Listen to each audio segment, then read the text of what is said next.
ভয় খোৱাটো স্বাভাৱিক, কিন্তু ভয় খালে ৰাজনীতি কৰা উচিত নহয়, ইমানকে ক'লোঁ। কেইবাখনো কাগজৰ শিৰোনামাত কোৱা হৈছে যে অসমত 10 লাখতকৈ বেছি ভোটাৰৰ নাম কটাৰ বাবে চিনাক্ত কৰা হৈছে।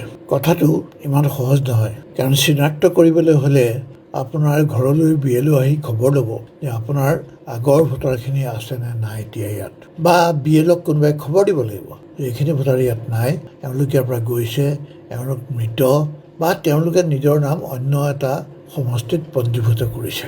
আচৰিত কথা যে এইবোৰ নোহোৱাকৈয়ে ইতিমধ্যে ভালেমান ভোটাৰৰ নাম যোৱাৰ বাৰৰ ভোটাৰৰ লিষ্টৰ পৰা নোহোৱা কৰি BLOবোৰক এইবাৰৰ ভোটাৰ লিষ্টখন দিয়া হৈছে। কোনে কি কাৰণে এই ভোটাৰসকলৰ নাম আঁতৰাই দিলে সেইটো কোনেও ক'ব নোৱাৰে, BLOই অন্ততঃ ক'ব নোৱাৰে। মুঠতে আগৰখন ভোটাৰ লিষ্ট পৰীক্ষা কৰিবৰ কাৰণে তেওঁলোকক যিখন লিষ্ট এতিয়া দিছে সেইখন ঠিক আগৰ লিষ্টখন নহয়। এই লিষ্টখনত বহুত ভোটাৰ আগতে থকা ভোটাৰৰ নাম এইবাৰ নাই। গতিকে বুজিব লাগিব যে অন্য কিবা কথা আছে।